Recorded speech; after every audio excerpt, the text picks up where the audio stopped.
Hi everyone, Kirk here with Kirk's Motorrad Shop in Crystal Lake, Illinois, bringing you another do-it-yourself video. We're going to be repairing one of these. This is the steering damper off of a K1200 LT. It was used on quite a few other models, and why would you want to repair them? Well, they go dry, and normally they're supposed to, when you move it quickly, it should slowly drag back and forth. Maybe you've already seen the video where I just simply flush and refill this unit. Well, this is going to fully rebuild the unit, replacing the seals inside of here, and it's going to be more of a complete rebuild. So this one is completely leaked out. You can see it moves way too quick. There's nothing left of this one, so I'm going to take it apart. If you want to support the work that I'm doing, please check those links right down below. You'll see there's a Patreon page down there. There's also an Amazon page. Thank you so much to all the people that do use my Amazon page and purchase things from Amazon through that page. It really helps me. It does provide me with a few cents on the dollar, and I'll maybe get 40-50 bucks a month or something from just from the things that you guys would normally purchase. Speaking of purchasing, the seals that are inside of here are located on that Amazon page, and by all means purchase them there. You will need two. There's one on each side. Let's get going taking this thing apart, and here we go. So I really recommend you have a vise for this first part, and that is we need to take, or at least loosen up, the end cap here. So I take, these are just aluminum jaws on the vise so that I don't damage or scratch up the shaft that's on here. And I'm going to just clamp this thing in here, break this free. Okay.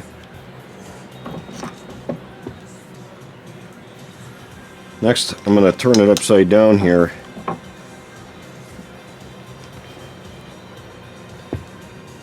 I'm going to grab onto the 13 millimeter nut and turn that so it will break the connection that's on the inside of here.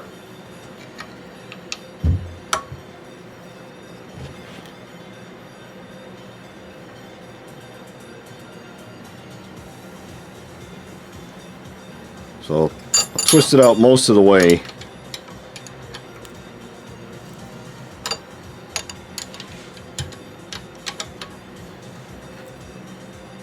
Okay.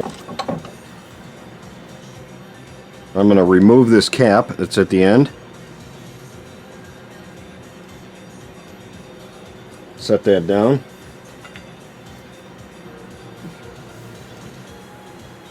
Set everything on my rag here. Now I'm going to unscrew this part and pull it all the way out. Now inside of here there's a little plunger. You'll need to push that out later. Or you can do it now if you want. Now I'm going to take this, what's inside of here, and dump it out.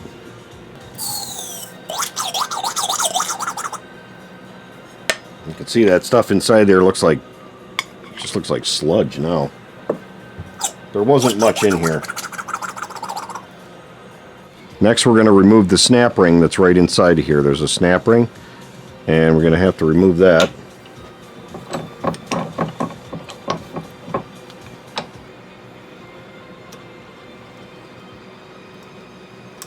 Okay, a little washer or protector.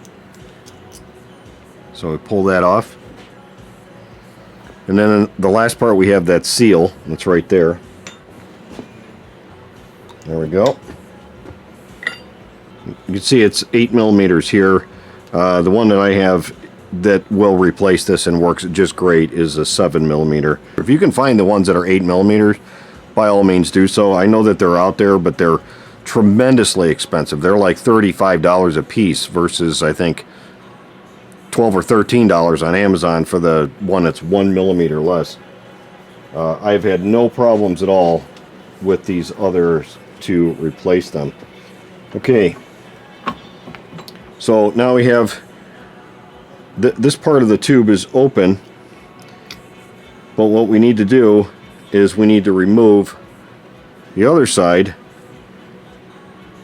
That we need to remove that snap ring. In order to do that, we got to pull out the oh, we got one part coming out here. Okay, so you have this part here that just came out. You can see the way that it goes in. This thin area right there will go inside that part. The thick area is the part that's facing out. Okay, so you pull this part off, and you have to take your 13 mil and then get a 14 mil on this one right here, 14 millimeter, and then just twist it off of there. So break that loose, take this end part off, this end cap, then take the nut off.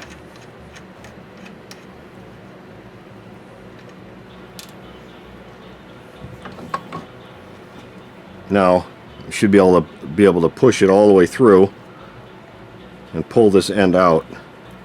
And you got some junk inside there. Ooh, that's not good. So there we go.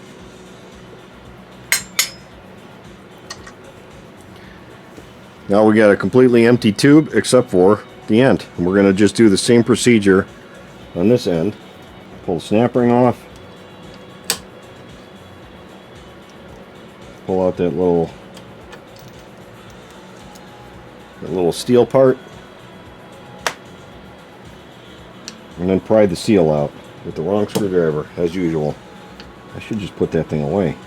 My gosh. There we go. Now there is another one of those parts in there, right there, that metal part. But we can leave that in. It's not going to go anywhere. So now I'm going to drive a new seal into this. So here's a comparison of the new seal, this is the new one, to the old one. And you can see the dimension that's important is this thickness right here.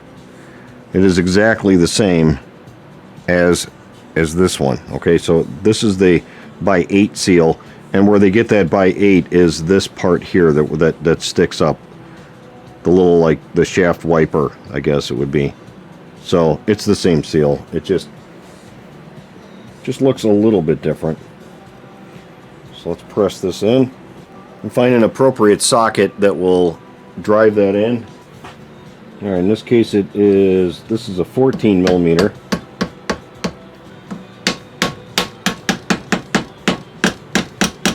All right, put their thing back in there, and then C-clip.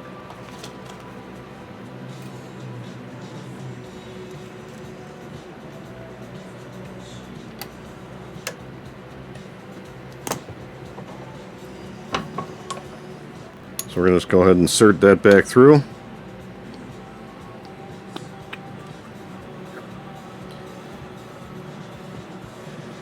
I'm going to put my end back together.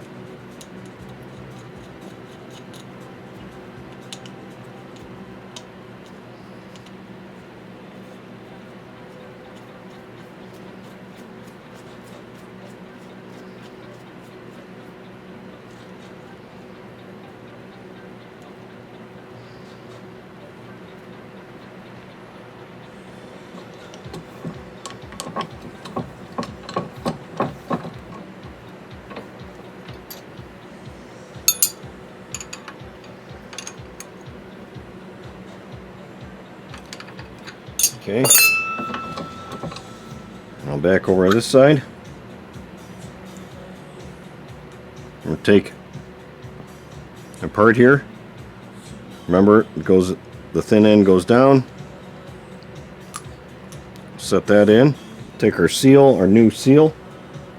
Same thing. Put it in and press it in. If you got a press or something, obviously you can use that. Or if you wanted to use your vise, you could maybe press it in that way. But they go in fairly easy, so this way is fine. Doesn't damage anything.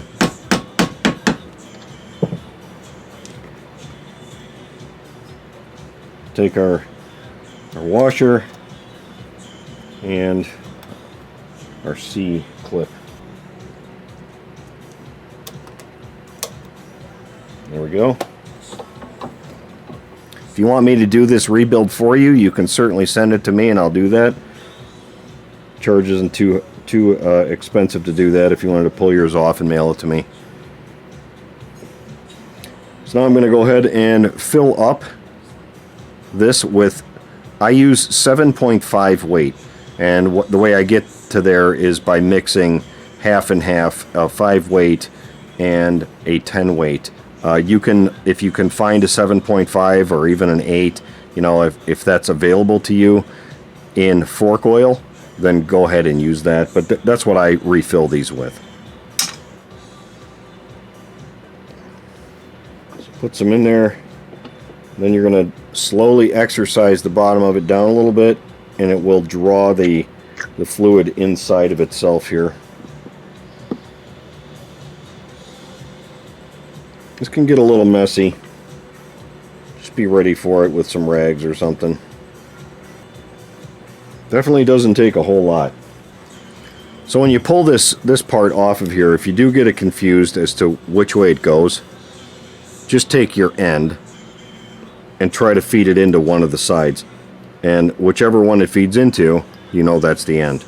The other side has a different thread, and it won't feed into that end at all. It will just kind of, it just gets stuck and it fails. So that's how you can figure that out. So now take a screwdriver or something where you can drive that little plunger out of there.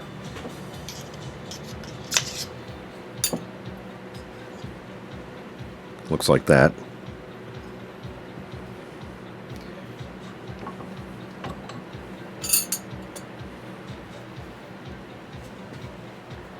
Now feed this part in.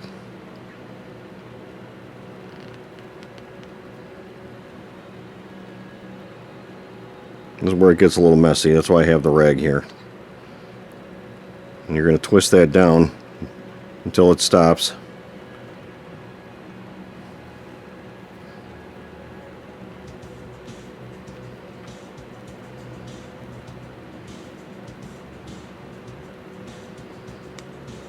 Okay, now take your little plunger piece and just set it at the end. Stuff it down in there. And take your cap. Put that on there.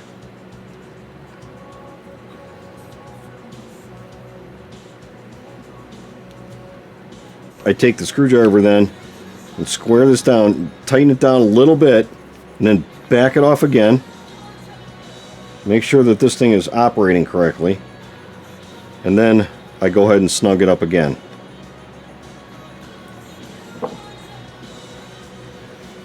You don't have to go all Superman on it and just torque the hell out of it. It's not going to come apart on you. Clean up your oily mess. And now, give it a test. You can see it locks up quick, or if you go slow, it does just what it's supposed to do. There you go. Fully rebuilt now. Shouldn't leak anymore. Or it should leak less. You never know with these things. Anyway, that's how you rebuild your steering damper. Fully rebuild it with the seals and everything. If you appreciate this video, and again, if you want to help support the work that I do here, just check those links down below. If you want to find those seals, go ahead and get them right off the Amazon page. And yeah, there's a lot of other products on there. I think there's over 200 products on there now of all the things that I use, and a lot of parts and stuff like that that are available for your K-bike, also your R-bike, and a lot of other bikes. So guys, thanks so much for watching. Hope you enjoyed it. I'll see you on the next one.